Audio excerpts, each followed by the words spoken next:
Hello, this is a homily for the sixth Sunday of the year, and as we learn in ordinary Sundays, we learn about the regular things, the average things that we need to know about Christianity.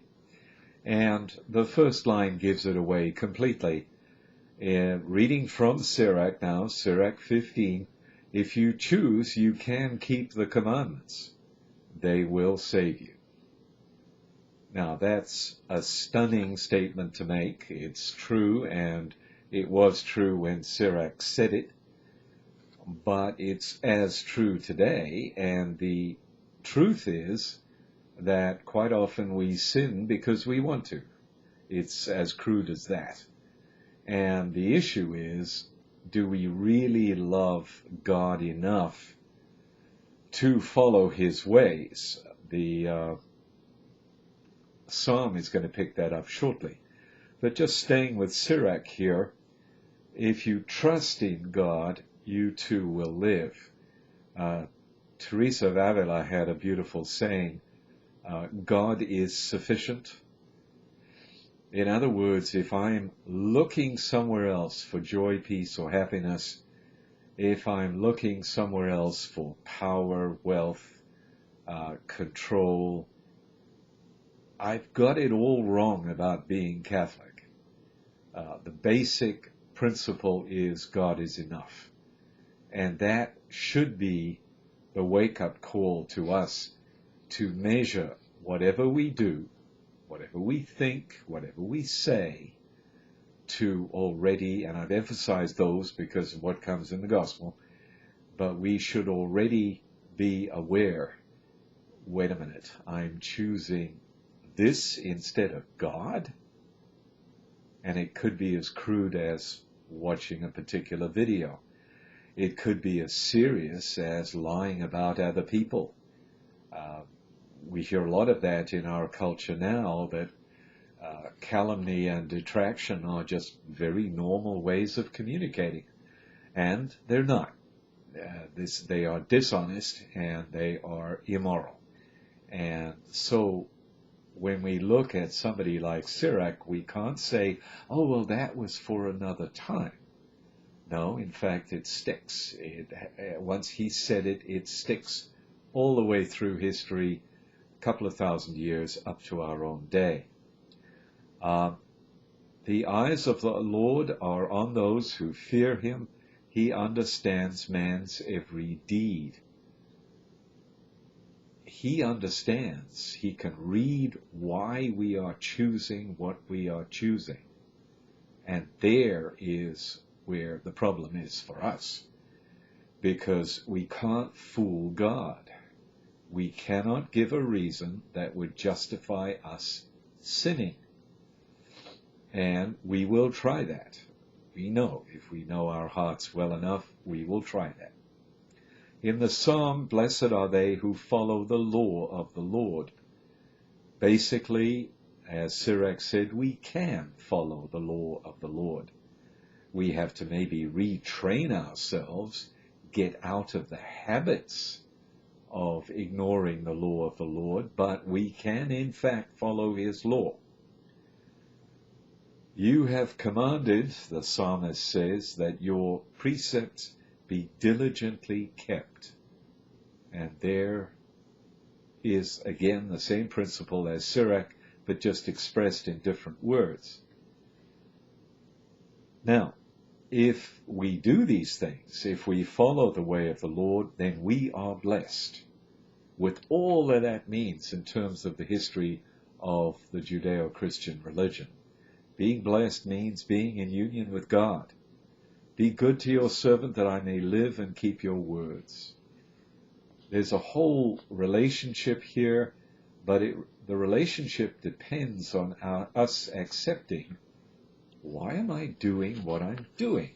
Why did I choose to do this rather than that? And it can be something as terrible as ignoring a homeless person, or it can be stealing something from the company where I work for, and so on. the wonder of what God is planning for us is expressed in the second reading.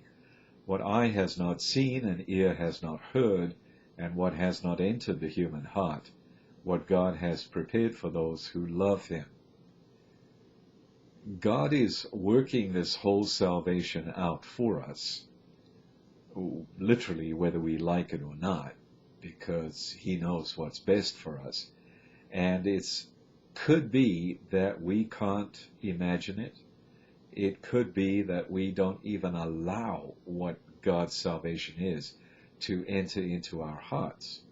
And that's on us. There's no argument, there's no subtle casuistic way to explain that and push it off onto somebody else. We are responsible.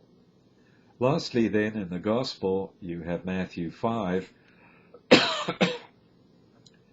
Do not think that I have come to abolish the law and the prophets. That deals already with what we heard from Sirach. Sirach still stands, just as precise and clean as it was when he spoke it. I tell you, unless your righteousness surpasses that of the scribes and the Pharisees, they're doing good for appearance's sake. They are doing good to show every so often, and I have this theory about the 20-minute rule, that once people start paying attention to their faith, they can manage to do it and to follow it as Catholics for about 20 minutes a day. The rest of the time they can be real jerks. And gradually, if they seriously take on their own life project, instead of just floating along with the cultural tide, then it will go from 20 minutes to an hour, and an hour and 20 minutes, and so on. And gradually their whole day can become following the law of the Lord, which is what all these readings are about. But it starts with that very small time when we can consistently live the commandments, for example. Well, we can do that for 20 minutes a day. Then if I work at it and work at it and work at it, and I probably then will get to 40 minutes and an hour and 20 minutes and so on. Lastly, then, you have Jesus taking 3 of the commandments, 2 actual commandments and 1 kind of instruction from Moses. You shall not kill, you shall not commit adultery, and whoever divorces his wife must give her a bill of divorce. That's the Mosaic one.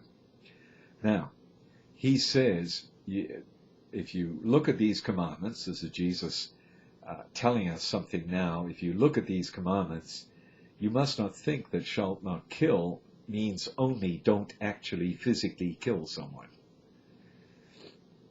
Jesus says it also includes, and has included all the way back to when the commandment was handed down, whoever is angry with his brother is liable to commandment.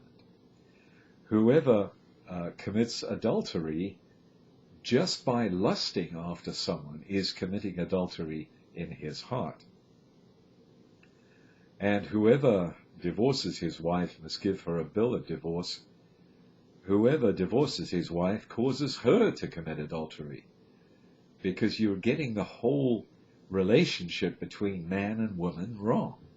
And so what you have here is Jesus not so much saying, because I've heard it explained this way, well, you've got to understand that he's making the real depth of these commands apparent. Well, he's doing more than that. He's also saying those commands applied in this way all the way from the beginning.